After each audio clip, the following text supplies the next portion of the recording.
All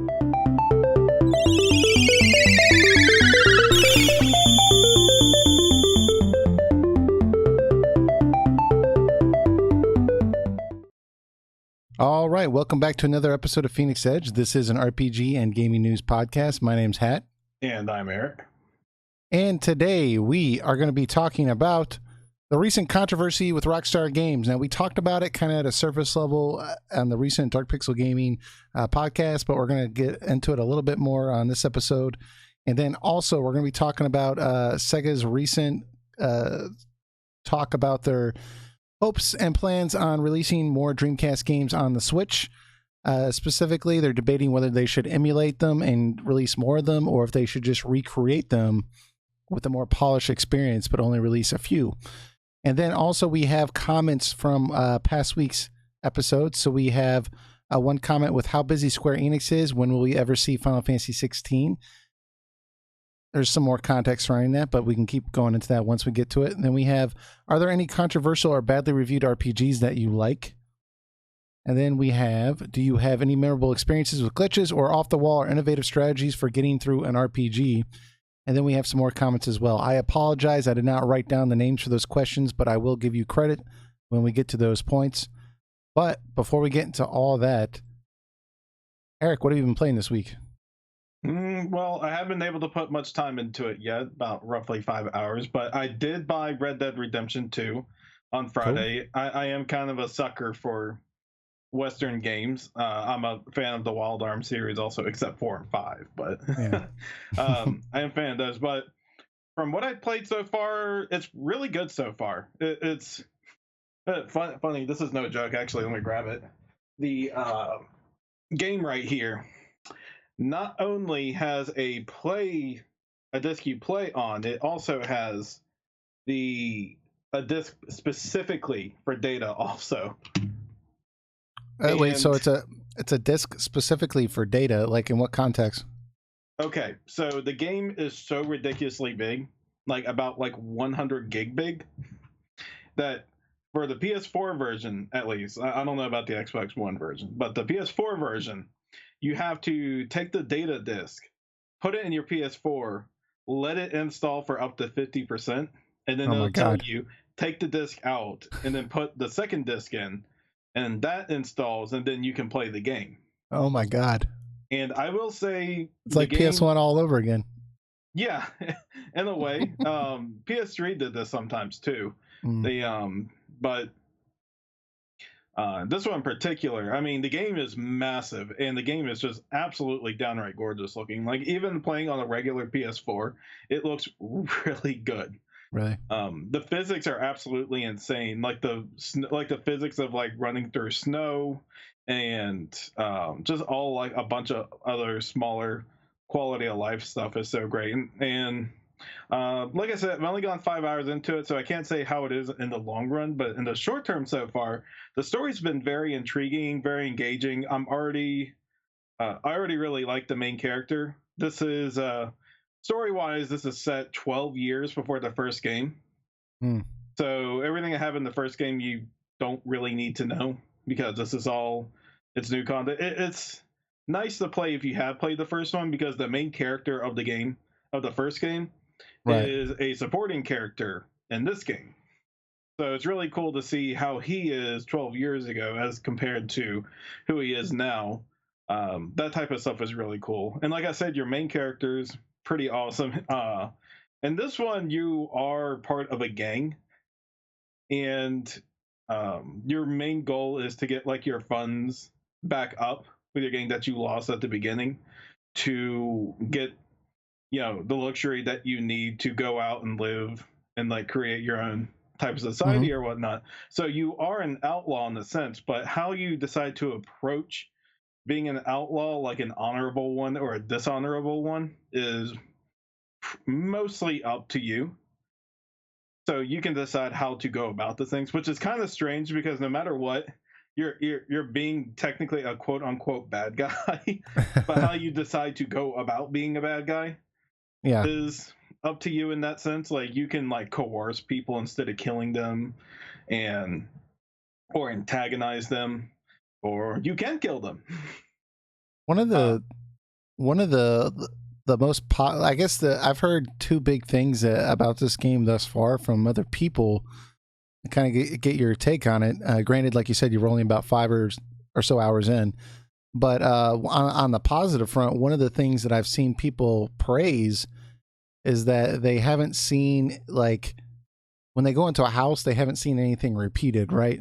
A lot of times in games like Fallout, you'll go into another house and you'll see, oh, that's that, table from, 2 towns back, or that's that tub, or, that's that similar. It seems like everything's uniquely built. Has has that been your experience where it feels a very engaging world and that like everything seems real unique? Yes, the attention to detail in this game is just absolutely phenomenal. I mean, Rockstar has definitely pushed a standard in the industry now that Yeah. people will be comparing it to, I'm very sure. Hmm. But the one thing, though, is that as much as I'm enjoying the game so far, sometimes I feel like realism kind of compromises gameplay. Mm. Sometimes, like I was in a scenario where where we're shooting about like 10 guys down or whatnot, Yeah. and I get to the part where I'm like, okay, they're all dead. I'm gonna go loot them all, and I go to loot them all, and your character takes his sweet time with his animation looting each one of them. I was like, oh no. I'm like, Where's come the, on, game. You need to know when to be a game and when to be an immersive experience. yeah, where's the And skip animation? yeah, and it's it's like Well, I've sometimes I'm like, can we just get this going so I can get to the next thing? And there, Well, and that's one of the things I scoured some of the reviews on Amazon. That's one of the biggest complaints I saw. Mostly over, like across the board, everyone was giving it 5 stars. But I just got curious, like, who are these people giving this 3 and 4 stars? And those people were like, it's a pretty game, but it takes a long time. It's very slow from point A to point B, like from one scene to another. Like you have to, apparently it's just slow and its pacing.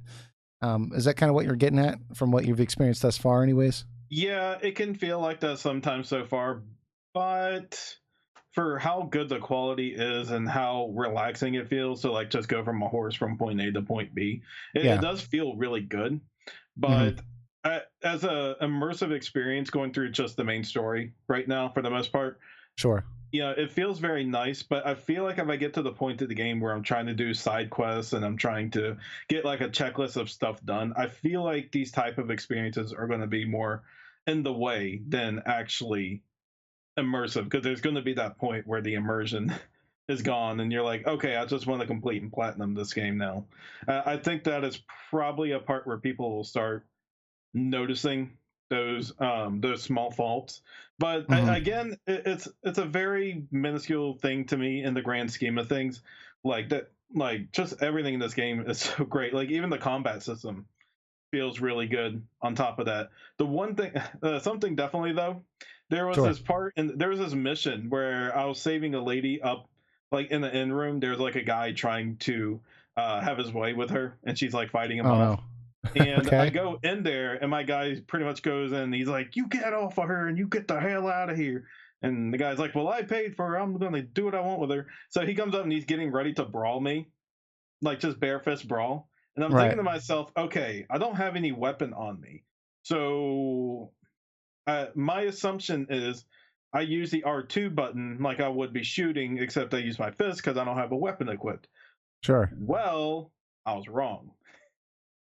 Oh it, no. it for some reason pulled my gun out and I immediately shot him. I'm like, well, I didn't want to shoot him. I just wanted to beat the crap out of him. Is all I wanted to do. Apparently, you hit circle to punch. I was like, oh, whoops. Well, that's a good thing to figure out. Yeah. I like blame Rockstar, buddy, not me. Yeah. I didn't mean to kill him. I was trying to punch him. I mean, Yeah, I mean, it was mostly me not getting the mechanics right away, but you probably freaked the woman out. Like, okay, geez, this yeah, is intense. it did take a little get used to the gameplay mechanics. Hmm. The game feels very grounded, like very grounded. There's nothing that feels like obscure or like video gamey, like, except maybe like climbing cliffs, but Mm. besides that, I mean, it does feel very realistic, even down to how you use your horse. And trying to travel down a mountain, more than likely your horse is going to get hit over a rock. And another thing is that like I bought this really nice racehorse for $150, and I happened to go past a gang of people, like opposite a gang of ours, and Sure. they chased me down. And I'm like, oh crap! Well, I got a racehorse, so let's see them try to catch me. And I didn't notice I was going off the side of a cliff.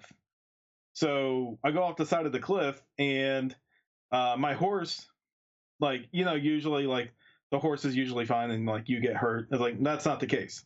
You can fall down, and the horse can fall down with you, and the horse can be in the state where it's about to die when that happens. Oh, wow. So you really got to think about that. I didn't know about that. So my only two options were I could use a horse reviver, which I had no idea were in the game till that happened.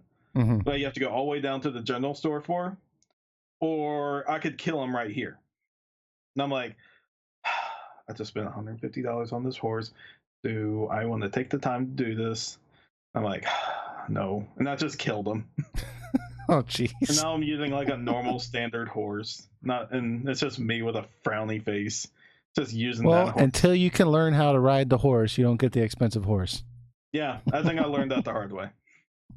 But so far, first impressions, totally thumbs up. Rockstar just, nailing it out of the park like they always do. I may not be a big Grand Theft Auto fan, but I definitely acknowledge the quality and work that they were putting to those games. But I'm a big fan of the Red Dead Redemption, or the Red Dead series. I love the Red Dead Revolver, and I absolutely loved Redemption. Redemption was an incredible game to me, and so far Red Dead Redemption 2 is staying true to the quality of that Red Dead 1 created. Awesome. Well, I mean, I think that like these types of games, like they kind of make me like kind of think twice about open world games, because a lot of times, like I feel like we went through that period where like I like almost felt like open world games were becoming stale. But like when you have a really good open world game, like it makes you think twice. Like, no, this is actually, when done right, this is awesome. That's kind of how I felt from for me personally, from when I picked up Horizon Zero Dawn when that came out. I was just like, wow, like I thought I was done with open worlds, but this really put me back into it again. And it sounds like Red Dead Redemption 2 is kind of down that same alley of just being a quality open world. Yeah, I mean, I'm fine with open world if it's like built from the ground up to be like that, and like what you're dealing with when you make a game like that. It's not like they're just doing it because it's trendy. Like they designed it to be that. Yeah, Red Dead 2 in particular utilizes its open world well. Like you're like a lot of times you're not simply going from point A to point B somewhere. There is actually stuff that can happen in between. Like someone's getting their caravan robbed. You can either go there and help him out, and like the guy will reward you, or you can take out the guys there and then rob him and then go away. It's up to you how you want to do that, and it's purely optional. You don't have to help the guy at all. You can just skip by him and keep doing your mission. But it's a nice little touch when you're in the open world. It doesn't feel boring. It doesn't feel like the open world is just there to get from point A to point B. That I think in this game that they utilize it very well so far. So far, yeah. Maybe perhaps 10 hours in, you'll be like, well, the next 5 hours were exactly like the past 5 hours. Or like 10 to 15 hours in, I was like, guys, I am wrong. This game is a piece of crap. Don't touch it. It crashed 12 times, yeah. I doubt I'll say that, but yeah, he's just joking, guys. So but yeah, I'm anxious to pick it up as well, but that sounds pretty cool. For me personally, you know what, I've still been playing more Dragon Quest, but I think we should skip that from this right now, and we should just jump into our first topic because it pertains to Rockstar Games. I think that just transitions very nicely. So earlier this week, we were kind of talking about if you all don't know, we guested on the Dark Pixel Gaming podcast this past week with Kaysen. It was a really good time. You also should go check it out. We had to divide it into 2 videos because internet connection was a little poor that day, but still a good talk regardless. But we started off talking about the Red Dead Redemption 2, or Rockstar Games controversy regarding Red Dead Redemption 2. And, there's a lot of divided opinions about this recent controversy that broke. We were kind of hitting it at a surface level. I talked to a fair amount of people about it. I know Eric's done the same to a certain degree, and I've reread the article over again and kind of watched some videos. I mainly have the same opinion, but it's a little more tempered, I think. But we can kind of address it a little bit more in detail today. So for any of you that are not aware, essentially the co-developer or co-founder of Rockstar Games was recently quoted as saying, "We've been working 100-hour weeks in regards to Red Dead Redemption 2. And, you know, because this game has come out, or this statement came out around the same time as recently Telltale Games issue with firing so many of employees and upsetting so many people, people are real sensitive in regards to worker rights and that type of thing in the video game industry. And so a lot of people are really upset about that comment. And Rockstar Games came back and clarified, well, no, what they meant was there's only 4 specific people that are working 100-hour weeks, and it's for a period of 2 to 3 weeks, not years. Specifically, they said it's 4 people, Mike Unsworth, Rupert Humphreys, Laszlo, and Dan Hauser. And I guess they're either co-developers or writers of the game. And they said this always happens, you know, the last couple of weeks of the game before coming out. They know it's coming. It's 2 to 3 weeks, and it's about 100 hours a week. Apparently, they don't really, I mean, they're not crazy about it, but they feel like it's part of the job. But they said no one under them is working that many hours regularly, if ever. And Kotaku has come out and done a fair amount of research into this claim and has reached out to various employees that worked at Rockstar Games. And a lot of them have come forward anonymously because they don't want to get fired or anything like that, understandably. And they've kind of talked about working at Rockstar Games, and they've said that, yeah, it's a lot of hours. In particular, we work, 60-ish hours, usually roughly during crunch time, which is, however long before a game comes out. Like, I think it's a couple of months. I don't know for sure. Maybe somebody can clarify. But it's, a lot of hours, but it's not 100. It's like 60-ish hours. And Rockstar Games did reach out to a couple employees that did state they were working 100 hours on Twitter, and brought them to their HR department and said, like, hey, here's your actual hours, the hours you clocked in for. And you're exaggerating. It was not 100 hours. It was like, well, I think like 70 hours or something like that.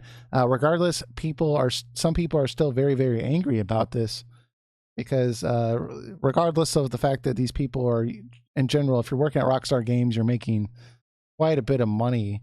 They just don't like that people are working this hard. Studies have shown that it's, not good for your health. Some have said, like, it's not good for your marriage or your family life, that you're working so many hours. That's all great points. I guess me personally, and Eric, we can get into what you think about this too here in a moment, but the way I look at it is, Rockstar, I guess I could say is, like, I watched Jim Sterling's video on this, and I thought he brought up a lot of good points, but I think he builds a very compelling case why this is troublesome as an industry as a whole. And I can say, like, I agree that that's troublesome that people work that many hours, but I think, like, the case he builds is that people, like, somehow, like, ended up at Rockstar Games because they didn't have anywhere else to go, and they can't get a job elsewhere, and they'll be destitute if they're not forced to work so many hours. And my response to that is that Rockstar Games is, like, one of the biggest developers on the planet. And I would imagine that for these jobs, when they put out they're accepting job applications, I bet you, like, they're getting, like, thousands of applications. Like, just like when Square Enix posts, like, something for the Final Fantasy VII remake or something like that. Like, I know that's contractor work, but I bet you they get thousands and thousands of applications. And Rockstar Games is taking only the most ambitious workers, the people with the best resumes. Like, if you're working at Rockstar Games, that's not because you ended up there because you had no other option. It wasn't like, oh, I can't find a job, so I guess I'll go work at Rockstar Games and make Grand Theft Auto 5 and Red Dead Redemption 2. Those are, like, some of the best games you could have on your resume. So for me personally, I just look at it like, like they've had this perception of like working for such a long time, like their workers working long periods of time during crunch time. I mean, the salaries are well paid.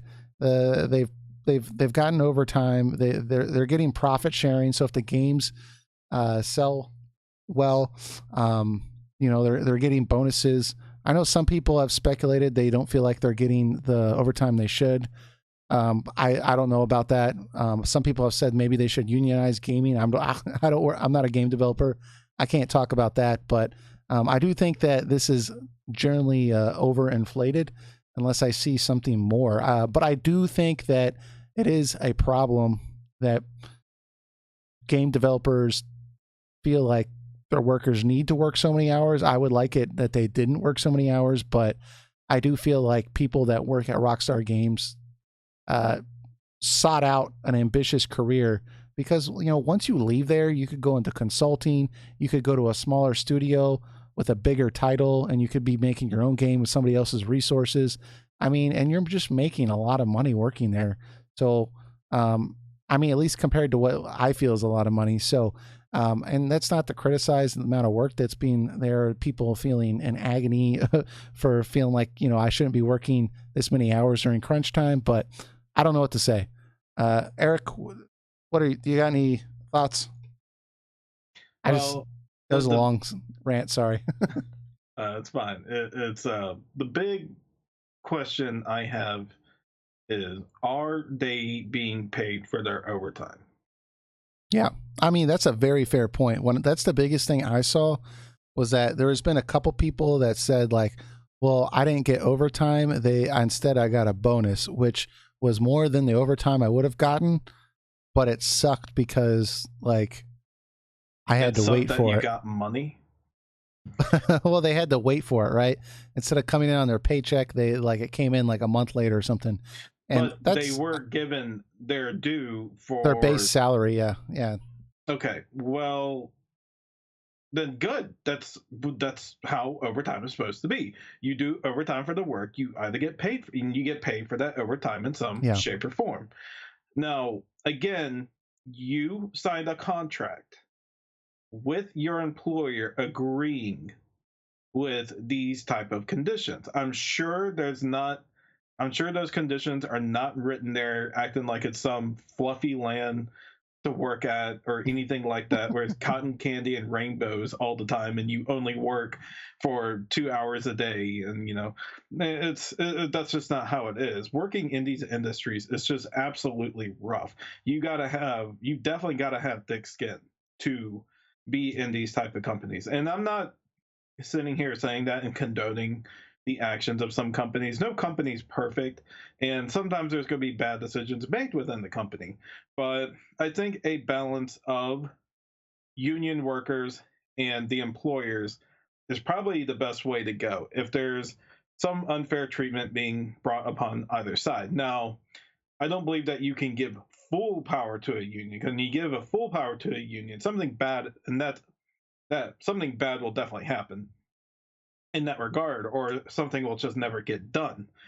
So yeah, that is an interesting point you bring up, is that on one hand, like you hear so many complaints that games take so long to be made and that the game should come out faster. Like, why is it taking so long? Like, why is it taking so many years? Like, why can't we get the game now? Like, why does it take so long? But then when stuff like this comes out, people are like, well, you shouldn't be pushing them so hard. Like, why don't you just let the game take longer? And it's like, it's there's a reason why these companies, besides the fact that it costs a fortune to pay 200 people full-time salaries or overtime too every single month, like they want the game to come out because there's that expectation, Yeah, I mean, I do kind of feel bad for companies in the way that if you're too transparent with your customers, then they'll come to their own assumptions. And just my overall thing is, you're never going to make the internet happy. If some form of controversy happens, I think people just automatically assume the worst. out of the situation instead of actually looking at the context of the situation. And like I said, I am 100% for making sure that business practices are, you know, you create good business practices, because ultimately happy employees are ones that work harder. But at the same time, that when you have events like this happening and you're an employee and you signed a contract saying, all right, well, these are going to be tough times. And when you reach those tough times and you start complaining on the internet about it, it, Yeah, and well, it just baffles me. and here's the thing too, like to add on to that point, like there's a difference between like if you have no other job for like no other option and like your only option is job A and it's like a really crappy situation you would never agree to in your life.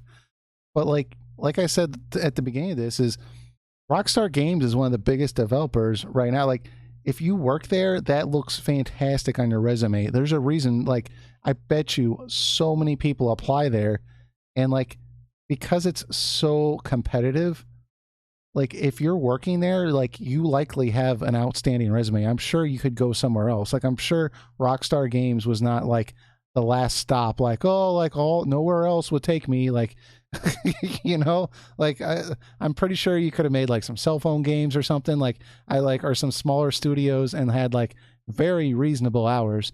I would imagine.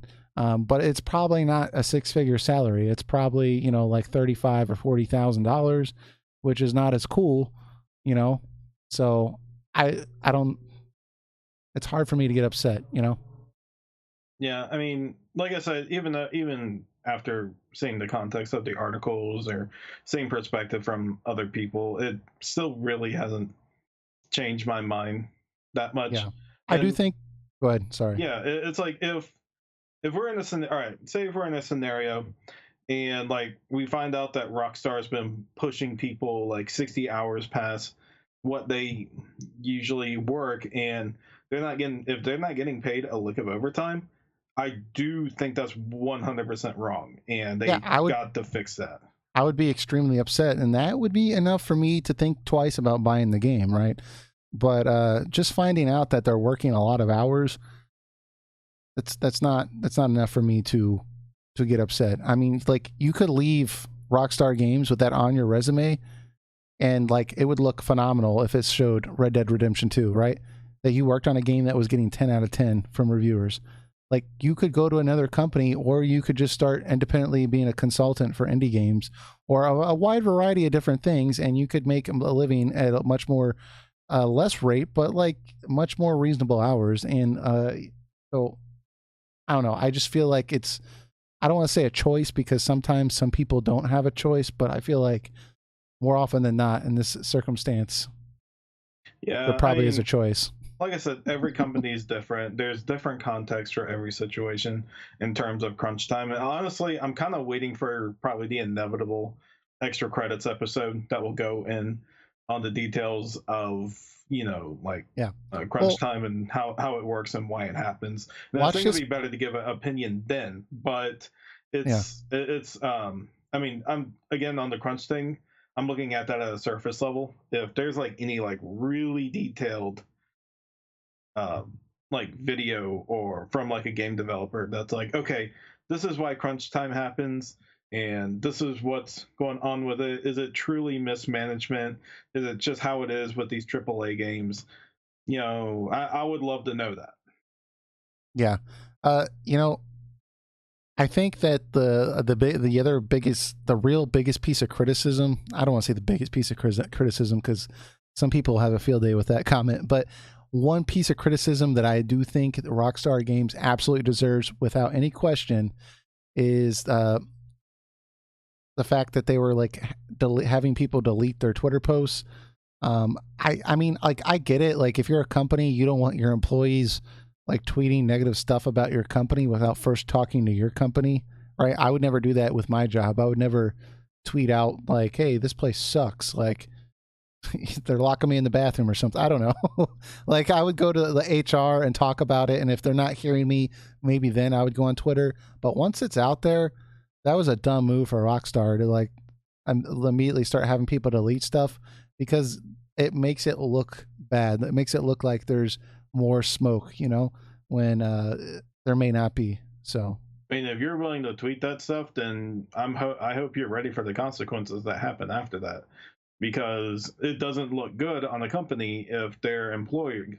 I mean, you may be justified in the tweet, but it still looks bad on the company, and you're technically speaking on behalf of the company when you yeah. say things like this. So, like, even me, even if I just send a tweet out right now, and if I just badmouth my own company or my employer or something like that, and they see that, like, I'm technically talking on behalf of the company, even though it's on my own personal Twitter account, and he can fire me based off that. Yeah. So, like, it's just like the thing is, when you go out and you do that, when you tweet about your own company in a public forum and people know you work there, it there is a certain amount of risk there that, like, you're basically severing a relationship with your employer, unless it comes out that, like, what you're saying is 100% true and factual. And apparently some of the people that have tweeted about this, after the tweet was deleted, they were called into HR and they said, well, hey, let's go over the time that you logged in, like, because they have a time that, like, a punch in system. And they said, okay, you punched in at this time, you left at this time. Here's the amount of hours you worked every week. And, like, none of them were working 100 or 90 or 80 or 70. Like, it was all in the 60-ish hours range. Now, I mean, there could be some, there could be somebody there. I don't want to say, like, I've analyzed every single person that works there or anything like that. But from the people that have come forward, no one has said actually that they worked that many hours besides those 4 people that they said, no, this is totally normal. Like, this happens for 2 to 3 weeks before a game comes out. Like, and they're like senior staff. It's 4 people. One of them's the co-developer of the game. So, like, I don't know how much money that guy makes, but I'm sure he's well compensated for his time. And, I don't know. I mean, look at, I don't want to get too far off the mark here, but look at Hajime Tabata, when he talked about Final Fantasy 15. He said that he was getting 4 hours of sleep every single night for like a year. That's terrible. But he's the director of the game, so I don't want to. I mean, it's been phenomenal for his career. He's now heading his own studio. He's designing his own game. And I know these people aren't directing the game, but sometimes, I don't know, sometimes you just know that it will be worth it if you do this horrible thing. So go ahead. I mean, I was saying before to the previous point that you have the right to tweet it, whatever you want. I guess whatever under the guidelines of Twitter or whatnot. But these companies have the right to fire you based off that. And so, like I said, if you want to tweet something like that, then you have to be prepared for the consequences that come ahead. Like I said, if I badmouth my employer right now and he sees it, then, I mean, my fate is in his hands. Yeah, and it is what it is. But I'm sure some of you have comments on this. So, I mean, if you want to just leave those in the comments, I'll try to correspond with you. I'm sure Eric might as well, depending on his schedule. Or we'll just talk about it next week. And you have anything final to say on this topic, though, Eric? I mean, I'm willing to hear from multiple perspectives of people, and I'm open to have my mind change based on certain subject matter of it or any evidence that comes out. But from what I'm seeing and what Hat's been saying also, is that this just seems like your basic type of deal. And as long as these people are being treated right like they're supposed to be, then I don't see much problem. But if they are being mistreated by management and they're not getting paid their overtime, then yes, something definitely needs to change within the company to make that right. Well said. But I don't think I can say any better myself. So, but let's transition here to our next topic, a little bit lighter in tone, a little more exciting. But Sega, they've been working on their esteemed Sega Ages program where they're releasing old Sega games on current consoles. And they've been talking about wanting to release more Dreamcast games. especially on the Nintendo Switch. And they came out recently and we're talking about some of their plans for that. And one of the biggest things they're talking about right now is whether or not they're going to just simply emulate the games or whether they're going to recreate the games. Now, they said that if they were to emulate the games, and I was reading this on a Nintendo article, I can post a link in the description so people can get some more context here, but they said if they emulate the games, they would be able to release more games than if they were to recreate the games. But, you know, obviously if you recreate the game from the ground up, you can make a more polished experience. Maybe some things might be a little faster, maybe added features and that type of deal. So some people are going back and forth saying, well, it depends on the games. You know, maybe if we could have Skies of Arcadia like recreated for the Switch, that would be pretty cool over simply emulating games. But I have my opinions, but Eric, what's yours? Like, well, first off, I'm 100% for putting Dreamcast games on the Switch. That sounds like a dream in itself. Like, there's definitely some games I definitely play, like Skies of Arcadia, and I mean, they're technically putting Grandia too Yeah. on there already, also. But I think it's a good idea. I'm kind of on the fence of what games are capable of being remade or not remade, because the idea of a Skies of Arcadia remake sounds really nice. Mm-hmm. But I think for a game like that, I think to give it a fair remake treatment, I think you really got to build it from the ground up. I don't think just simply using the same engine from the Dreamcast game and applying it to that. I mean, you could make it look nicer, maybe like texture wise, or like redo the character sprites some, but you ultimately can't like increase the scale of the game. And I feel like Skies of Arcadia is a game that would truly benefit from an even grander scale feeling than it did right now. Because if you like, the skies felt pretty grand scale, I'll give it that. But if you go to like towns or dungeons, they feel very small and contained. Mm-hmm. And I think to myself, this is something that should feel bigger than it is. I think that's one of the criticisms I have of Skies of Arcadia sometimes. Like, these towns feel like very small, and it's understandable because it's Dreamcast. You can only put but so much into the game when you're using full 3D polygonal. And, you know, first off, let me disclaimer here. I didn't own a Dreamcast growing up, so I'm very excited for some of these games to come to the Switch because I can play them for the first time. Skies of Arcadia being one of them. But I've read and seen a lot of reviews regarding this game, and I think one of the biggest things is like when the game came out, it in its time, it was pretty stunning and pretty innovative for its time. So, but yeah, I mean, if they could recreate it and kind of update it for today's audience and still give that same experience of when it came out, but like recreate it for now, that would be pretty cool. But I don't know if like they would actually remake them like that, or if they would just kind of like Final Fantasy 12 Zodiac Age it or something. Yeah, I feel like if they remake it, they really should just go all out with it. If not, I'm perfectly content with them just doing maybe something like an upscale resolution, or do like a slight texture job to these Dreamcast games. But I feel like if you want to remake something like Sonic Adventure 1, I think there's like a lot of stuff you got to do. Like, you got to go back to the engine and try to refine it to make it feel modern, and you got to completely take Big the Cat out of the game. Well, I think you're kind of hitting yeah. You're kind of hitting on some of my analysis here. Like the biggest thing with me is like when they talk about emulating the game, like I have this knee jerk reaction to feel like it's just going to be like a really crappy port.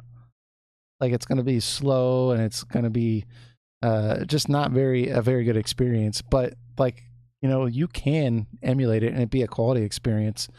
So I mean, if they can emulate them and it can be quality and not like the crappy like Fantasy Star crap they put on your phone, or something like that, you know, like it could be like up to par with like actually being an enjoyable experience.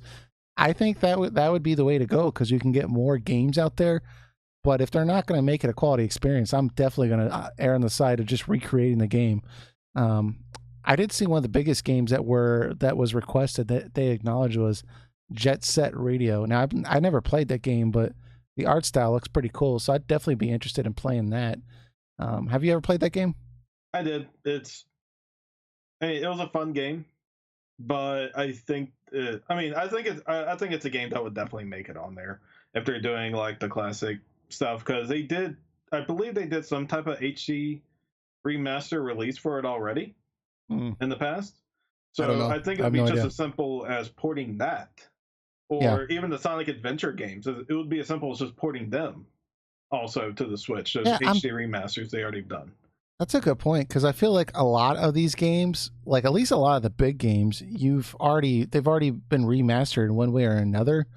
So I'm trying to like imagine like maybe like I don't know about Skies of Arcadia, but I think that one has not been remastered that I know of. Well, actually, it looks like A slight eensy weensy bit of a remaster on the GameCube.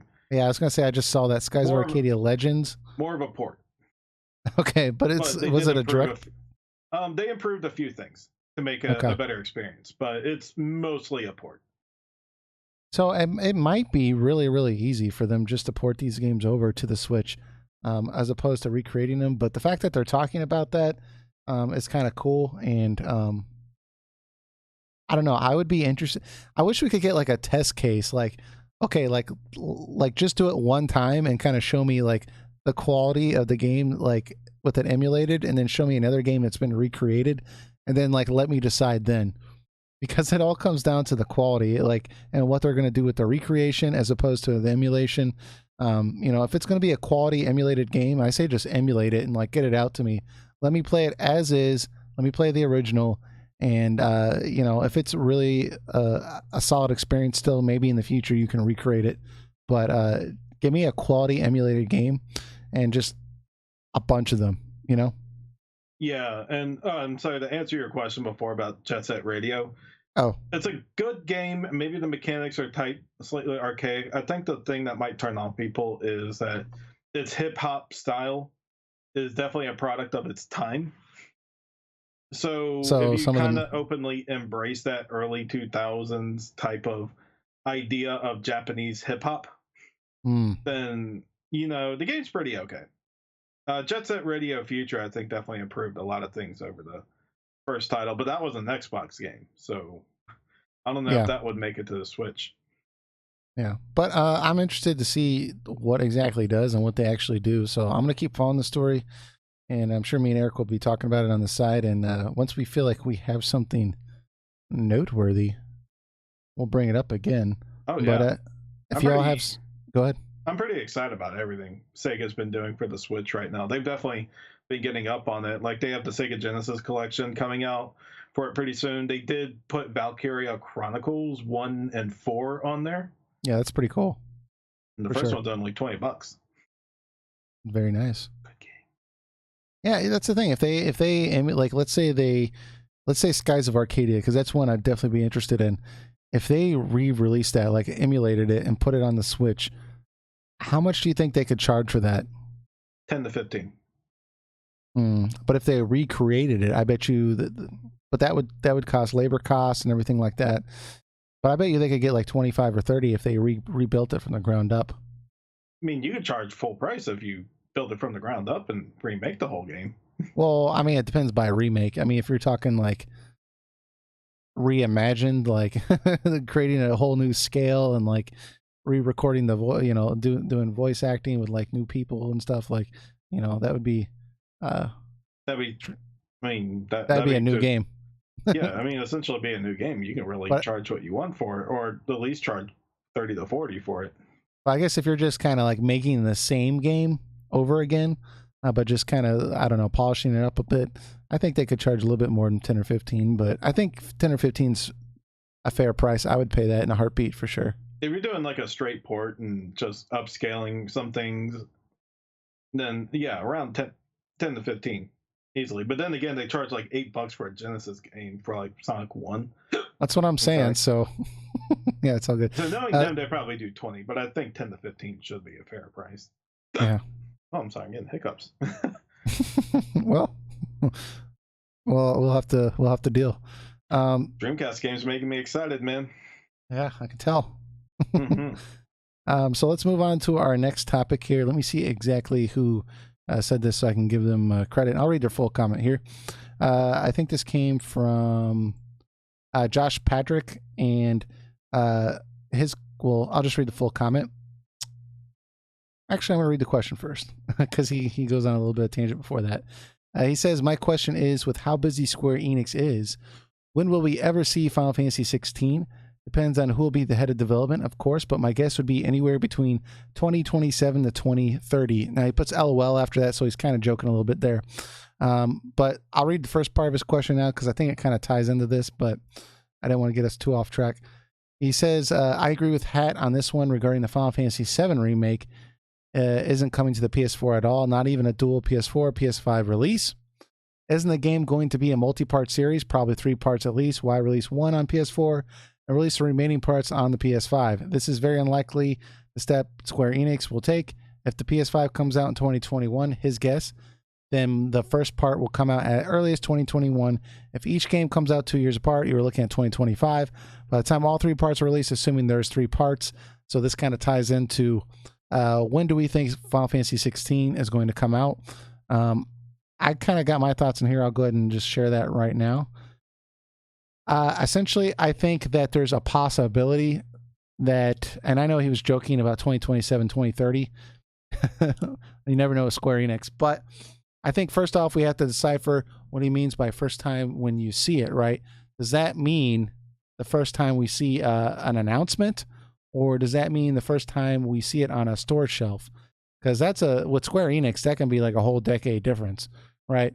So I think the first time we will actually see or an announcement, I think that could be as early as in between Final Fantasy remake, Final Fantasy VII remake, the first game and the second game, because I feel like they're gonna want some hype in between those 2 games. And there's probably not going to be as much hype for the second game, I would imagine, unless like they just knock it out of the park in the first one. I would imagine they're going to want something to kind of hold people over to talk about in between developing the second game. And I would imagine they might have, I'm sure they can slap a trailer together. I'm sure Square Enix will just be like, hey, we haven't even developed this game yet. We have no idea what it's going to be about. But Nomura, let's build a trailer here. Like, I'm sure they'll do something crazy.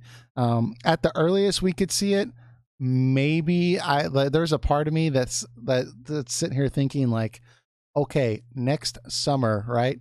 We're going to have the Final Fantasy VII remake. It's got to be, we have to see something because next summer, or at least, next E3, Square Enix has nothing to show. I mean, Dragon Quest is out. Kingdom Hearts is out. The only thing they're really going to have on the JRPG side is Final Fantasy 15 DLC, and maybe that game Project Prelude Rune. Maybe they might have some more development with that, but they're not going to really have anything else. Final Fantasy VII Remake has to show an appearance, I would think. Man, did you see their E3 this year? Yeah, but it's going to underestimate their ability to show nothing. It's going to be even worse. Like, all they're going to show is like Western games or something. Well, but but hold on. If they, I could see, there's a part of me that could see Square Enix like releasing a Final Fantasy VII remake trailer and then they would be too tempted to just drop a Final Fantasy 16 trailer. Because I could just see somebody at Square Enix thinking like, this makes absolutely no sense whatsoever for us to do this. But if we did release this both at the same time, a trailer, like people would be talking about Square Enix nonstop the whole summer. Like the shares would be through the roof. Like I could see them doing that, but there's a part of me that feels like they cannot be that stupid. They cannot be that stupid. But then it's Square Enix, and sometimes they are that stupid. So I'm always holding a part of my brain for Square Enix to be like, well, maybe. But my realistic answer is I think we'll see a trailer after Final Fantasy VII Remake. I don't think we're going to see a Final Fantasy VII Remake on the PS4. I think it's going to be PS5. And I think right after that, we'll see a trailer. But What do you say, Eric? Imagine you're quite different in your opinions. I think a trailer for Final Fantasy 16 is going to come out next year, 2019. You And think they're going to do that? Yeah, and I think we're going to get a lot more Final Fantasy VII remake info. I know we joke around a lot about this, but realistically, I think we're going to hear more about the FF7 remake after Kingdom Hearts 3 comes I out. totally agree with that. I think they're just going to start slamming us against the wall with it nonstop. Yeah. And I think Final Fantasy 16 is going to be announced alongside development of Final Fantasy VII. Because to Square Enix's credit, so far they have announced new Final Fantasies pretty quickly after one gets released. I mean, there isn't to their track detriment record yet of them not doing that. Like Final Fantasy 14 technically came out the same year as 13, at least in America. So it came out in Japan 13 in 2009, and we got it 2010. And 14 came out 14 is an online game. But the overall point I'm trying to make is that Final Fantasy 13, we don't include the online one. I always include it, but Final Fantasy 13 came out in 2010, and Final Fantasy 15 got officially announced. Despite being originally Versus 13, Final Fantasy 15 itself got announced in like end of 2012, I think it was. It got officially rebranded Versus 13. Yeah. So that was just a few years after 13 came out. So I'm thinking like at least 3 years, we should hear about Final Fantasy 16 in some way, shape, or form. Even if they just show up logo being like, we're working on it. Yeah. It's like, well, no shit, we know you're working on it. And I think that really comes down to when is the 7 remake coming out? Because I just don't see them. Like Final Fantasy VII Remake, I think Square Enix views this as Final Fantasy 16, like on the radar, like, okay, this is the next Final Fantasy we're making. And given the fact that like they originally had a third party basically developing the game, CyberConnect 2, and then they brought that back and basically trashed all that stuff and started hiring mad amounts of people, like they have a lot of resources developed the Final Fantasy VII Remake right now. And I don't know if they could like secretly have like 150 more people working on Final Fantasy 16 simultaneously. I mean, I know they have Kingdom Hearts 3 and 7 remake going on at the same time, but like it's kind of like confused, like who's working on which game. But like they have a lot of stuff going on, and there's a part of me that thinks that in between having Final Fantasy 15 DLC coming out like next summer, and then having Final Fantasy 7 remake, Final Fantasy 14, that also throw on Final Fantasy 16. Like, I feel like they're trying to attract new people, and that's just a lot of Final Fantasy being thrown about. I just feel like they're going to wait till Final Fantasy 7 remake, the first game, comes out to announce anything. I think they're sitting there thinking like there's no real reason for us to come out with 16 until 7 comes out. And I don't know. That's my general opinion on it. But you're comparing technically a remake to I know it's a gigantic remake, but you're comparing a remake to an actual mainline Final Fantasy title, and I think just as much resources are going into this game as will end up in 16. Okay, personally. Well, I think what's going to happen, Kingdom Hearts 3 is going to come out, and then at least by E3, we're going to see more Final Fantasy 7 remake. I agree, and I think either E3 or Tokyo Game Show, they're going to announce Final Fantasy 16 with it. Now, they're not going to show gameplay of 16. They're going to let you know it exists, and they may show you some concept of what the world is going to be like, or maybe some kind of small trailer. But they're not going to show off gameplay or anything like that. That's possible. They're going to focus marketing heavier on Final Fantasy VII Remake.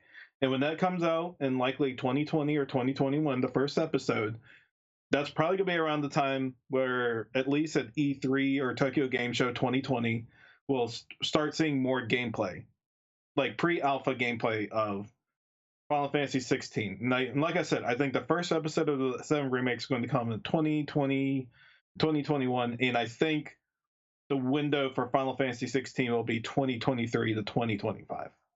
Okay, yeah. Here's what and that's what I said. Like, I think it's going to be too tempting for them to not say anything, because it would just be a tremendous amount of hype for Square Enix. I think it would be very dumb of them to do that. But I will say, if they do, like, give us some, like, just announce it, because they have been talking about the game. They have talked about, like, oh, like, people are talking about it at Square Enix, like. Some people have said, like, oh, well, the battle system will be like whatever's works for the game. It's like there's talks about the game. We just don't know anything. But I mean, if they like physically say, like, okay, we're actually working on this. Here's some concept art, blah blah blah. If they do that early, I don't think that's impossible, and I think that there's a good chance that could happen. And if they do that, I agree. Like, they're aiming for a release date in between Final Fantasy VII Remake Episode 1 and Episode 2. Like, I think they would want Final Fantasy 16 to come out maybe a year and a half after Final Fantasy VII Remake. They're trying to keep people, appetite wet with Final Fantasy stuff, right? And then by the time they get done consuming that, it won't be that long of a wait, hopefully, till Episode 2 of Final Fantasy VII Remake. I mean, I think that's ideally what they're going to do, but I mean, who knows with Square Enix what's actually going to happen? Well, I can't speak on behalf of Square Enix on this, and I could be completely wrong, but Sure. I have a really hard time believing that they're going to just completely sacrifice any development time for Final Fantasy XVI just for the sake of a remake. Now, granted, it's a remake of arguably their biggest game they've ever made. I guess I see what you're saying. Like, I don't think, like, I guess I wouldn't characterize it as sacrificing. I kind of look at it like this is unplanned labor that they were not planning on doing as recently as a year and a half to 2 years ago. We've learned that recently. Like, the game was slated to come out in 2018. Third party was making it. They trashed all that, which who knows how much money that was. Yeah. And then to take on this added cost and, like, take on all this extra labor, like, dude, it's got to be like all, like, they were not planning on doing this initially. And I think they could get to the point where, like, they could do that, but I just wonder if it came down to, hey, we can either start Final Fantasy 16 right now or in the budget, or we could freaking start hiring 100 people to be working on this game in the next 3 months. Now, like, here's I don't know. A theory. Now, what if they have, like, a lot of more resources on Final Fantasy VII Remake? And then when it comes out in, say, 2020, 2021, then a lot of the resources or our manpower is now completely shifted to FF16, where they've only had smaller teams working on it before, and then the current, and then the FF7 team is smaller, but they're working on getting Episode 2 and 3 out of Final Fantasy VII, which may or may not, I don't know, may or may not require a smaller team to get Episode 2 and 3 done, depending on how they built it. I mean, again, it's only theory on and just educational guess on how it would work, but sure. I mean, then they could do that and start, like, going down hard on developing Final Fantasy 16 to make sure that gets out. I mean, personally, I want them to start the game now. The thing is, I'm concerned with, and I think everything you said is clearly makes sense and entirely possible, and, like, that would be totally reasonable for them to do that.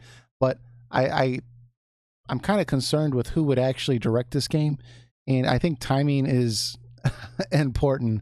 I'm not sure if I would want Nomura to direct this game. He's great at a lot of things, but I just feel like anything he's involved with, I know there's a lot of outside factors, but it's got to come down to him at some point. They just take longer than I'd like, and I'm not saying, like, everything with 15 was his fault. There's so many things going on between the first, like, his team was being split up to work on Final Fantasy 14, for example. Final Fantasy 13 didn't do as well, or wasn't critically acclaimed like they thought it was going to be. Like, we can go on and on with why it wasn't his fault. But I mean, we've had Kingdom Hearts 3 on delay for a long time. Final Fantasy VII Remake, it apparently was supposed to come out in 2018. There's been a lot of things, so I'm not sure if I'd want him So if it was to start now, I think I would be assured that Nomura was not working on it. At least I'd be relatively certain that they wouldn't have him working on 3 games. I would be scared that Tabata would take over this game with his new studio, even though he said he doesn't want to do another Final Fantasy. So my saving grace would be Hiroki Ito, who I don't know what the hell he's been doing, but that would be my saving grace, or Yoshi P. So those are only 2 people I could think. Or maybe collaboration with Mistwalker. Be like, and have the Gooch come back? Back, dude. If that happened, like I would just, my faith would be all be back in Final Fantasy. I'd be like, this is gonna be a great game, like another Final Fantasy 9 type game. Oh, yeah. Oh yeah, be the dream. Now I'm gonna say something controversial here, and some people may not agree with me. They may think less of me after I say it, but here it goes. I'll let you know. I'm gonna say this as someone who loved the original Final Fantasy VII. I think it's a great game. I'll play it again any day, anytime. If they cancel the remake of Final Fantasy VII, I would care less. I'd be like, oh well. Like, let's get on to the actual game I want, which is Final Fantasy XVI. That's the game I really want. If they can't, yeah, go ahead. Sorry. Yeah, I don't think they can ever really. I mean, they can make something good out of it, but I don't think they'll ever recreate like 100, like completely recreate the greatness of what Final Fantasy VII was. I think it was because it's in multiple parts for one. Yeah. I mean, it sounds like a mess, but like even like hypothetically, if it's turning out to be a good game right now, I've played it before in a way. I know the story. I kind of my thoughts on remakes are always mixed. On one hand, it's really cool to re-experience a game that you enjoyed back then. And when those games come out, I'll play them and I'll enjoy them. If FF7 Remake came out, I would have played and likely enjoy it. But if you asked me right now, you can have either one or 2 things. You can either have the FF7 Remake or you can have Final Fantasy XVI. But we have to get rid of one of them. Which one do you pick? I'm like, FF7 Remake, throw in the garbage. Yeah. Like any day. We already have Final Fantasy VII, technically. So yeah. We don't need a remake per se. It's nice to have one, sure. And comes out, I'll play it, but like I want to see something. I want to see something completely brand new. Sure. I mean, I think the biggest thing is just, I mean, well, first off, I mean, obviously, for me personally too, I don't know if I'd go as far as to say that if they canceled it, like I wouldn't care. Like I'd probably be pretty bummed out about it. But I would prefer Final Fantasy 16. I do think that if they did somehow cancel it, they would have to immediately announce Final Fantasy 16 just to get people jazzed up. You know, so I mean, I think they probably should have canceled 15 back in the day and just started fresh, new. That's just my opinion, but they could jazz it up by rebranding FF7 Remake as Final Fantasy 16. Yeah, I've thought about that. That would be that would be so stupid. It would be funny. I would be like, of course, but I don't think they would do that because 7 Remake has so much like branding, like to lose all that for 16, you know. But I don't know. I just don't know who's going to direct this, and that's the biggest thing that concerns me. Katase is producing 7 Remake, Nomura's directing it, and I just see like Tabata over there as this like free agent, and I'm like, please don't start working on 16 yet, because I don't want them to be like, Tabata, you're not really doing anything. Yeah, oh, what's this new IP you're working on? Let's just call it Final Fantasy 16. I wouldn't mind him in the producer role, though. I mean, some people have given me a compelling argument that Tabata is not a great director, but he may actually be a pretty good producer, because from what I've heard, he's pretty good at get the ball rolling, you know, and getting stuff done, or like at an efficient time. To be fair, like we were saying during the Red Dead discussion, like he said he regularly got 4 hours of sleep during on average during the creation of Final Fantasy 15 when he was working on it. And you can see that in his face, dude. He's only like 42 or something like that. and he's got these like giant bags under his eyes because it's not slept in like so long, like. So I imagine if you're getting 4 hours of sleep every night, you're gonna make some dumb decisions like, let's not let the car be steerable. Like you're probably like, whatever, just put it on a track. I just want to go to bed tonight. Like, just make the second game just all linear. God, I just want to go to bed. So like I understand like the fact that like he's a hard worker, so he might be good as a producer. I don't know. He did get that game like actually out, which was an accomplishment in of itself. Yeah, maybe I can give him that. Maybe. You just said he would be a good producer. I did say he would be a good producer. I'm talking about his directing role. Yeah.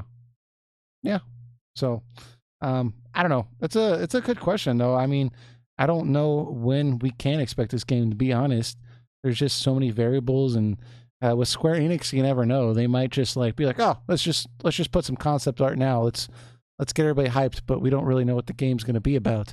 But we'll announce it anyways. I'll say just be optimistic on it. I think they will announce it pretty soon. Yeah, I think my biggest excitement regarding 16 though is honestly the fact that we're going to be finally done with Final Fantasy 13 lore, right? Because 13 came out, we've had, that was a trilogy, and then Final Fantasy 15 was originally versus 13, and you can still link up a lot of similar lore to that. Like when this game gets announced, it's finally going to be like a brand new, from the ground up, redesigned like Final Fantasy, just fresh. No Final Fantasy 13 stuff that they have to like jerry rig into a new game. Like it's going to be a completely new game, and I'm excited for that. Yeah, that's the main thing I'm excited about, is that this is just completely from scratch. No previous what that, at least that we're aware of. It's a from the ground up. As long as it's not Agnes' philosophy or whatever, yeah. Yeah, I don't know if they feel pressured though, make a Final Fantasy out of that or not, but another trailer. I think the majority of people wouldn't care if they just never use that, including me. I would be in that majority. Yeah. All right, let's move on here. We got just for time's sake here, we have, are there any controversial or badly, well, here, let me read the full thing here. I think this was from Leanne. She says, I got a question. It's a bit off topic, but I'm curious. Are there any controversial or badly reviewed RPGs that you like? For example, I full-heartedly love Final Fantasy VIII. I acknowledge all of its flaws and know how much everyone, including Square themselves, hate that entry in the franchise. Another example would be, I think this is Digimon Story Code Hacker's Memory. I think I just totally Googled. It's DSCS Hacker's Memory. I think it's a Digimon thing, which launched earlier this year. Despite the negative reviews, it still stands as one of my favorite turn-based RPGs of recent years, and it's a game I find myself coming back to again and again. The topic fascinates me a lot, so I'd love to know that both of you, Hat and Eric, have played and loved while the world hated, and also why. Thanks in advance. Eric, what do you got? I had to think about it for a second, but I think a game that is not favored by many people, I think this one's more split. But the one I was thinking on top of my head was Phantasy Star 3 Generations of Doom for the Sega Genesis. Now, I will say between the 4 games that came out during that era, I will say that's probably the worst one of the 4. 4 is obviously the best one of them, but I think it was pretty okay for what it was doing. I think I think its main issue was it was trying to be way too ambitious with the whole generation gap thing, and sometimes it kind of fell flat. But I think I overall still enjoyed the experience. Didn't it try to go for like a more Final Fantasy look too? That's what I felt like I read somewhere. Like they changed the art style, and some people were kind of upset. A little bit. It didn't change that much. It still had its anime look to it, or early '90s anime look, more like. But it still had a pretty good gameplay to it. The battle system was still pretty fun.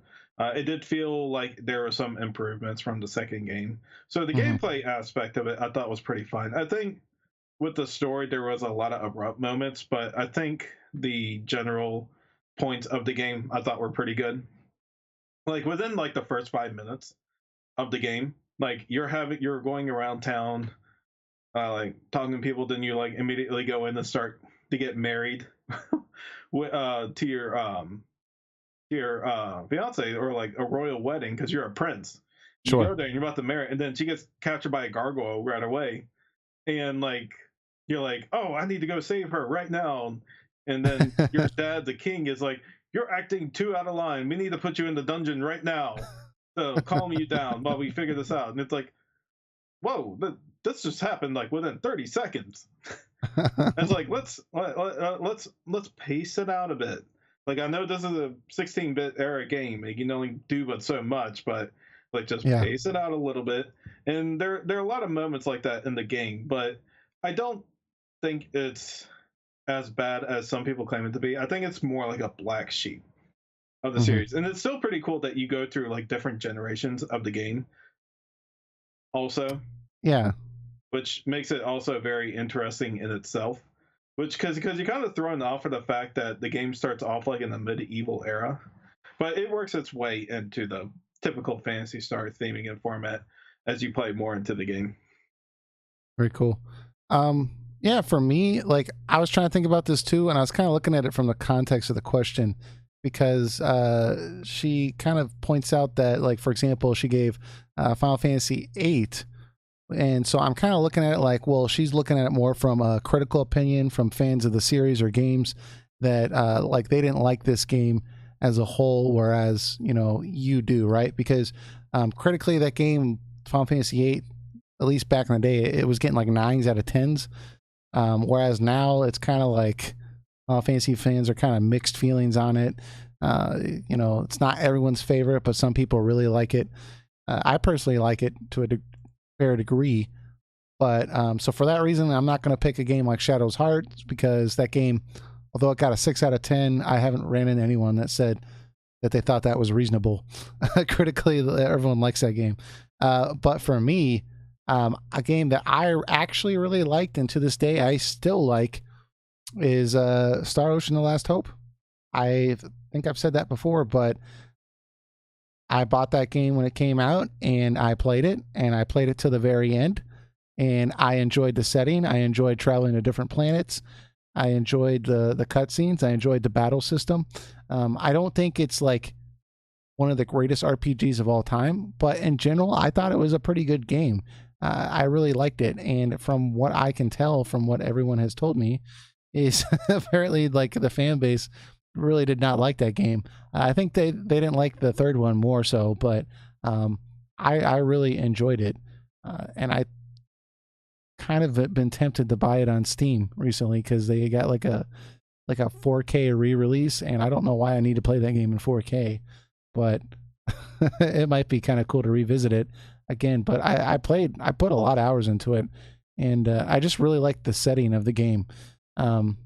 So that's one for me now. I would say back in the day, I got a little bit of an embarrassing one to admit now, but when the PS2 first came out, one of my first couple of games was The Bouncer, and I liked that game when I was a kid.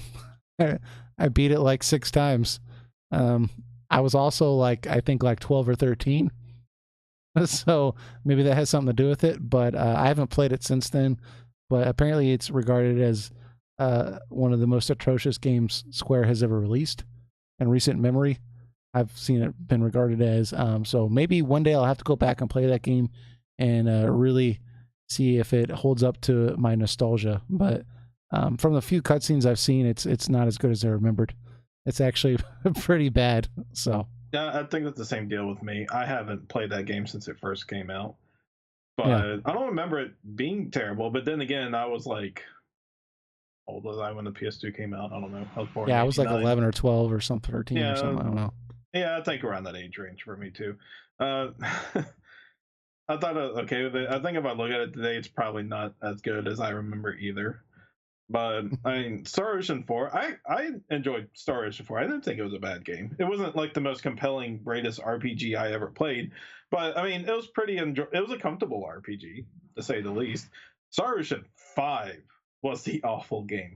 Oh man, that game was so bad.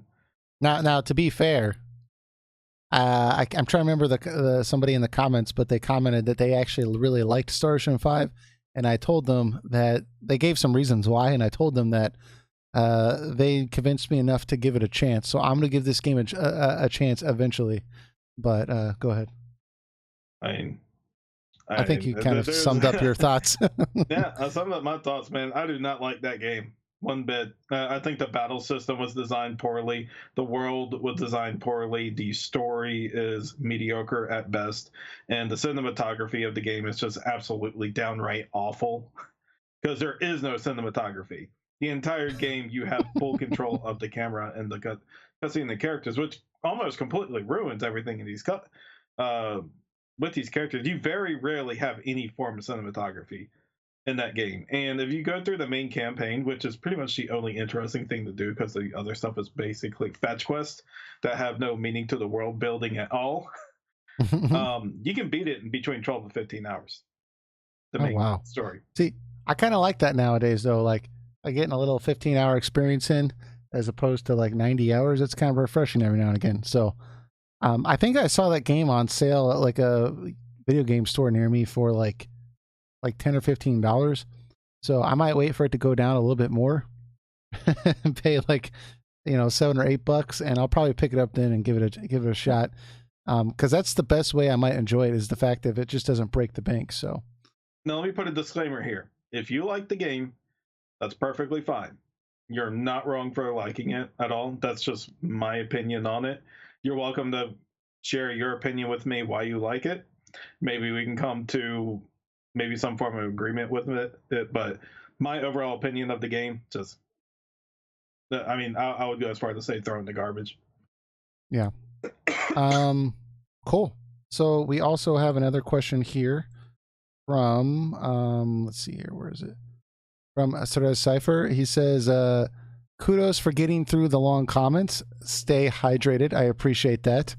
That's why I do have my handy water here during this comment section. I need to start putting water here next to me. My throat's getting dehydrated. Yeah, otherwise, man, I got a dry mouth by the time I get to the end. But he says, his question is, do you have any memorable experiences with glitches or off the wall or innovative strategies for getting through an RPG?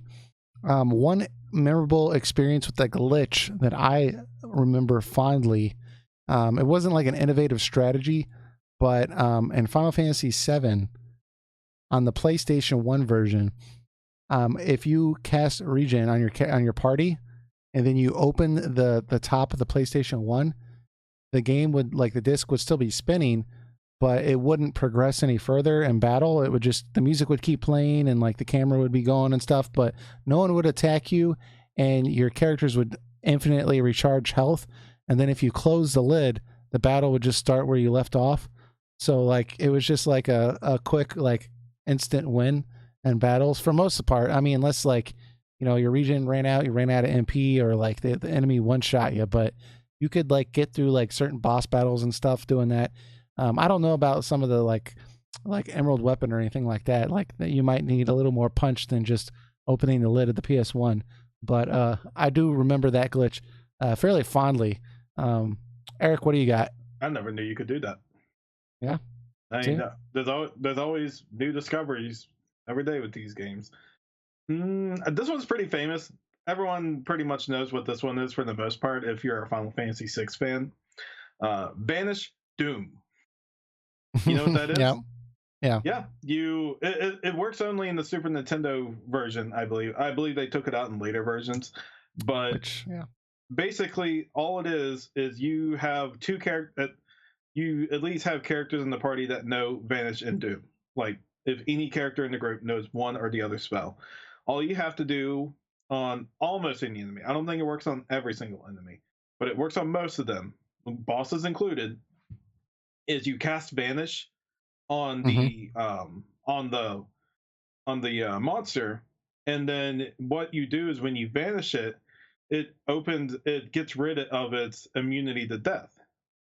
So what you can do is you use the death spell right afterwards, and it kills them instantly. So if you're having a really hard time killing Atma Weapon in the floating continent, you can cheat it. You can find two characters with the spells, and that, I mean, I guess it's debatable if Yeah. it's cheating or not because it's in the game. You don't have to use any special method of doing it. It's Well, all there's available in the game. You don't have to like pull the cartridge out and then throw it in. yeah. I was gonna say like almost every Final Fantasy game I think has like a specific like cheat that I can think of. Final Fantasy VIII has the cheat where you can take all the tents and stuff and get a bunch of Kuraga spells, and then like Squall and your party can have like 8,000 HP like in the first like hour of the game. Um, there's that. I know Final Fantasy 12 has the whole gambit system thing, and I can't remember the area, the tomb specifically, but it has like enemies that'll like if you set up your gambits a specific way, like you can just leave the PlayStation 2 on for like 4 days, and it's just enough to like keep your party going, and then you come back and like everyone's level 99. I'm not so sure if that's an exploit as much as just knowing how to work the system. Yeah, well, it's pretty particular.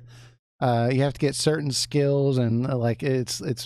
I'm not sure you'd actually be able to figure it out unless you read about it, but yeah, somebody did.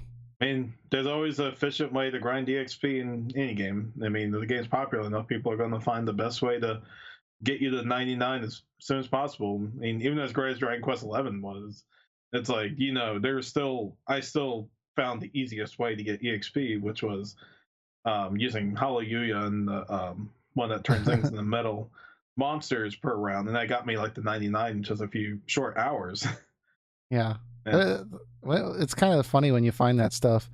I think the the most entertaining one I found was in Final Fantasy X-2 with Owaka.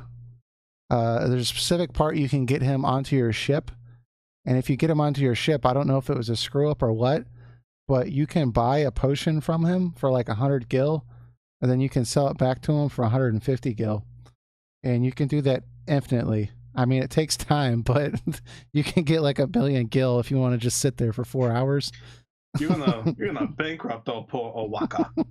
Yeah, it's just like, thank you, you're supporting my efforts. But I'm sure you all got some more ones. I'm thinking there's like one now. I'm starting to think of others like in Skyrim and stuff where you can get infinite money. But there's all sorts of like cool glitches. But those are some of the ones that really got me. So Yeah, I can't really think of it because honestly, I don't really look for glitches or exploits when I play through the games. It's not saying I'm above doing something like that. It's just I never take time to think about it or anything yeah, like that. I don't actively look for it on the internet. But if there's like some game that's like the grind is just like horrendous. Like say like yeah, maybe like Octopath Traveler. The grinding is pretty rough. yeah. That one is pretty bad. Yeah, Pretty rough in that. I mean, someone found a way to get like the max amount of gold or know like the craziest way to get exp. I'm like, this is the only way to do it. I've got to look up ways to do this. I can't find places on my own to do this. You can't just like simply grind where you were. yeah. Like I So got to find the best way to do this. yeah, it's definitely a struggle for sure. Um, Given the time here, like we just got some quick comments. We'll just quickly breeze through them. We're not going to kind of linger on them very long, but we like to give some shout outs when people are leaving comments because we want you to keep doing that in the future. So, first one we got is Santon, Sonton. Said, yo, just came from the Dark Pixel podcast. Happy to have another gaming podcast with a focus on RPGs to listen to. I appreciate that. Then we have John Grumpet. He says, the only game I consider on par with Final Fantasy VII is Breath of Fire 3. It's a bold statement. I actually have only played the first two. I didn't like those two. But from what I understand, Breath of Fire 3 is really, really good. It is really good. Breath of Fire 3 is a pretty incredible game. 3 and 4 are really good games. The best ones in the series easily. I like Breath of Fire 2 also. I didn't like it at all. But 3 and 4 were definite steps up in the franchise. Yeah. Then we have, well, I'm tempted to try it because I was looking at the art style and like it's one of those games that just kind of missed me going by. But I think it's because I really just didn't like 2. But I'll have to try it one of these days. Anyways, we got a Silver Music Box. He says, thanks for answering my question. The fact that you mentioned Ark the Lad makes me very happy. Such an underrated series. If I come up with another question, I will ask. I appreciate that. If it's Thank an you. Ark the Lad related question, I'll be happy to answer it. Great Eric, series. More people need to play it. Eric likes his Ark the Lad. We'll have to talk about it. We'll have to do a game talk on here about that one of these days. Then we have O'Cracks.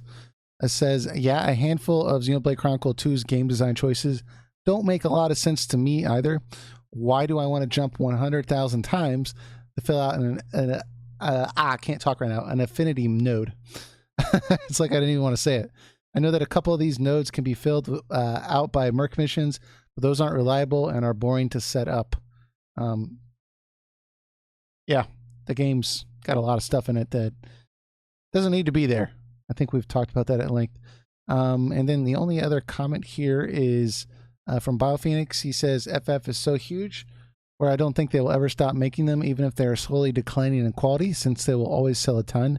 But however, it is true that we do get way more RPGs localized over here that probably would have stayed in Japan if it was the 90s and 2000s, which I am thankful for. Thankful that more companies are localizing some of these games, because there's a lot of interesting games back then that I think could have had a better chance if they were released today. One good OST of a non-Square game I really love, and it's a game that I've been playing off and on lately, is TSUGUNAI Atonement on the PS2. It was composed by Yasunori Matsuda, and honestly, I think it might be my favorite OST he composed. Also, I have to mention the Japan-only Saturn game, WACHENRODER. Don't worry, I do not. I have no idea how to pronounce it either. LOL. But that game was composed by a member of the band King Crimson, and it's fantastic. Actually, I listened to that soundtrack too after listening to one of your videos, BioPhoenix, and I listened to that soundtrack for like a week. It's really, really good. It's WACHENRODER. If anybody wants to check it out, it's on YouTube. You can check it out. It's really good. It says, I see your point about horror RPGs being mixed into one, but yeah, I mean, the themes and tone with dark atmosphere and maybe some morbid imagery into a RPG, but I do agree it's a tough one, and it's a shame we don't see many with that style. A friend said to me once that RPGs with random encounters could be scary if you're running low on items and health, which I found funny, and that is true. That is scary. But he says, I know the NVIDIA Shield can play GameCube games pretty well right now.